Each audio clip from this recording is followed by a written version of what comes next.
Jaishankar sir, Rahul Gandhi ये बात उठाते हैं कि चीन के बारे में। वो कहते हैं कि चीन जो है अंदर आ गया है, हमारी ज़मीन पर कब्जा करके बैठा है। और उस साथ में विपक्ष ये भी कहता है कि पाकिस्तान पे तो चलिए उरी हुआ तो सर्जिकल स्ट्राइक हो गई और पुलवामा हुआ तो एयर स्ट्राइक हो गई, चीन पे खामोशी रहती है। देखिए, नहीं, चीन पे खामोशी नहीं है, चीन पे लोगों को गुमराह किया जा रहा है।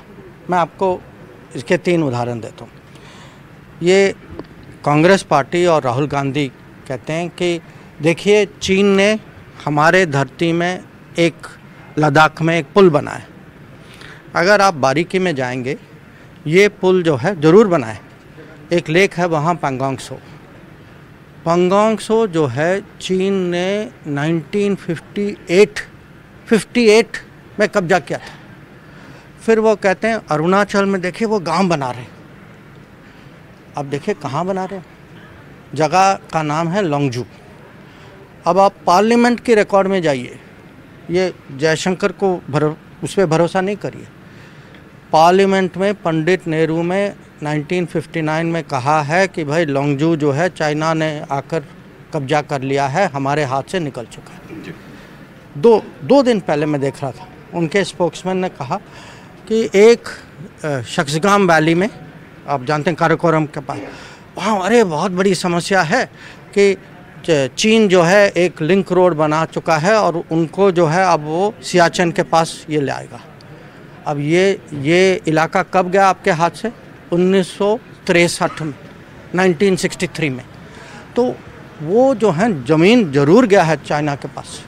ये गया था 1958 और 1962 के बीच में। तो वो वापस आप लेने वाले हैं या नहीं लेने वाले? नहीं, हम देखिए, हमारी कोशिश तो है कि हम बाउंड्री पे सेटलमेंट करें, पर ये जो हैं ये जानबूझ के, मैं कहूँगा, झूठ बोल रहे हैं। ये झूठ बोल रहे हैं कि ये दिखाना चाहते हैं, हाँ, ये दिखाना चाहते हैं जो भी हुआ अब हो रहा है, या अब नहीं हो रहा, बल्कि अब जो पहले आपने देखा कि 62 में क्या हुआ। हमें जब फौज भेजना था, हमने बिना तैयारी के भेजा। इंफ्रास्ट्रक्चर था ही नहीं, रोड नहीं थे, जवान गए, जवानों को खाना पीना, पानी, बारूद, अब कैसे साथ पहुँचाएँ। अब जो भी इंफ्रास्ट्रक्चर जो बना है पिछले 10 साल में बना है।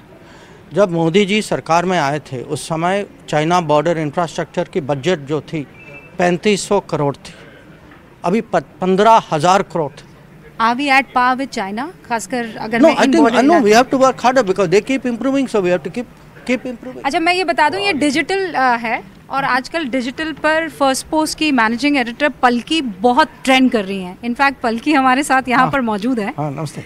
और पलकी, आपका कोई सवाल है? क्योंकि फॉरेन पॉलिसी पर आप अक्सर जो है अपने बातों को रखती रहती है। आज जयशंकर साहब हमारे नहीं फॉलो कर रही हूँ मैं कैंपेन। बस ये पूछना चाहती थी कि अब जो इतने सारे और विदेश में भी चुनाव हो रहे हैं, तो क्या हम भी ऑब्जर्वर्स भेजेंगे और हम भी टिप्पणी करेंगे उनके चुनाव पर?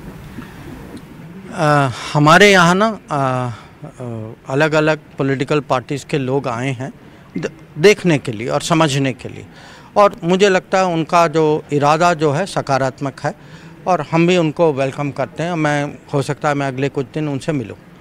जो टिप्पणी जो हो रही है वो देशों, माने जो औपचारिक रूप के उनके प्रतिनिधि जो हैं उनसे कम हो रही है। ज़्यादातर आप लोगों का, आपके जो मीडिया वाले दोस्त जो हैं बाहर जो बैठे हैं, वो ज़्यादातर वो इस पे कम, हाँ, नहीं सवाल नहीं, वो आपको ज्ञान देते हैं।